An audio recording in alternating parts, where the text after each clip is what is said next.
Assalamualaikum warahmatullahi wabarakatuh.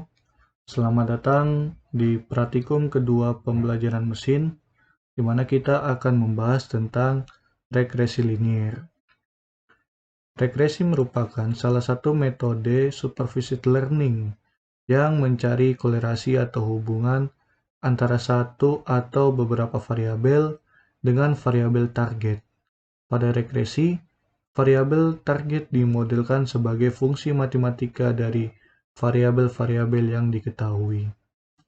Jadi fungsi ini bisa disebut sebagai fungsi objektif. Contoh kasusnya seperti dari beberapa survei pada 10 provinsi di Indonesia, diketahui data tingkat pengangguran pada range usia 20-25 tahun di provinsi itu dan diketahui pula data tingkat pengguna narkoba pada range usia 20 tahun sampai 25 tahun di provinsi tersebut. Dalam hal ini, kita dapat mensimbolkan rata-rata tingkat pengangguran sebagai X, sedangkan tingkat pengguna narkoba disimbolkan dengan Y. Jadi, hubungan atau kolerasi X dengan Y dapat dimodelkan dengan fungsi matematika fx, di mana Y sama dengan fx, sehingga outputnya tersebut akan menampilkan regresi yang dimana bilangannya adalah bilangan real. Oke, kita langsung masuk ke codingannya. Hal yang paling pertama yang kita lakukan adalah mengimport beberapa library yang akan digunakan pada praktikum ini. Jadi, kita akan menggunakan dataset Boston, di mana dataset ini adalah dataset yang dapat memuat 14 macam atribut. Jadi, ketika teman-teman sudah melakukan pengimportan library pada Skitchlearn yang ini, Skitchlearn ini, kita dapat menampilkan dataset Boston tersebut, di mana dataset Boston ini dapat memuat 500 data yang telah disurvei dari atribut, di mana setelah kita melakukan load dataset tersebut, kita akan melihat informasi dari dataset Boston dengan memanggil perintah boston.data.shape, yang dimana 506 ini adalah tipe data long, sedangkan 13 ini adalah jumlah atributnya. Setelah kita mengetahui data 500 dan juga atributnya 13, kita akan melakukan instan dan juga RM dengan data target, yaitu medv, di mana data instan ini adalah atribut ke-13 pada indeks ke-12 dari data Boston hosting tersebut, dari datasetnya tersebut.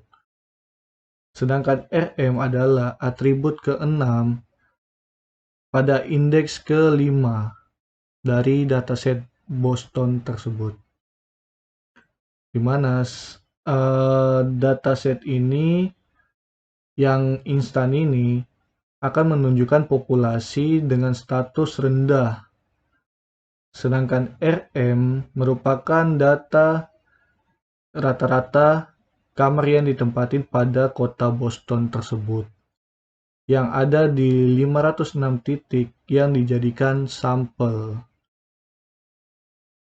Kita akan melihat hubungan dari data instan dan juga RM dengan data medv dengan menggunakan regresi linier. Ketika sudah melakukan ketika sudah melakukan melihat datanya tersebut, kita akan mengambil data target, yaitu data MEDV tadi, dengan menggunakan target sama dengan Boston titik target, mana akan menghasilkan nilai targetnya itu adalah ini, yang banyak ini. Ini adalah nilai targetnya. Sekarang kita akan fokus untuk melihat data dari instan, RM, dan juga targetnya. Data instan, RM, dan target ini menjadi data training untuk regresi yang akan kita lakukan. Sehingga kita dapat melihat hubungan antara instan, RM, dan juga target dengan menampilkan kedua data pada diagram koordinat. Sehingga kita akan melihat bahwa diagram koordinat ini dapat merepresentasikan hubungan antara instan, RM, dan juga MEDV dengan regresi linier. Jadi, hasil dari plot ini dapat direpresentasikan seperti sebuah bidang datar. Ya, meskipun tidak 100% pas, kolerasi antara instan dan juga MEDV ini dapat dianggap sebagai linier. Selanjutnya kita akan melakukan pembuatan model regresi linier dari data Boston tersebut. Kita akan membagi data menjadi dua bagian, yaitu data training dan juga data testing. Selanjutnya kita akan, ketika sudah membagi datanya tersebut, kita akan melakukan pengujian model regresi linier yang telah dibangun.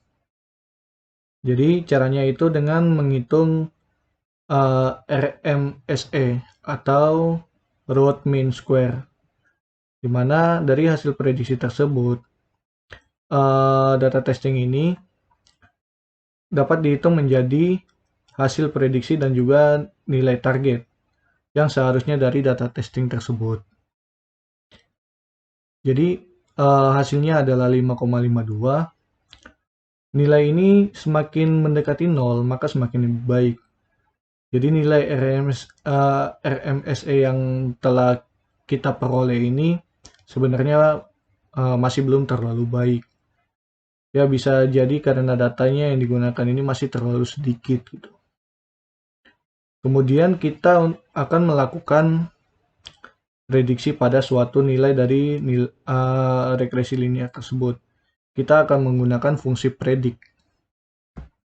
Fungsi predik ini dilakukan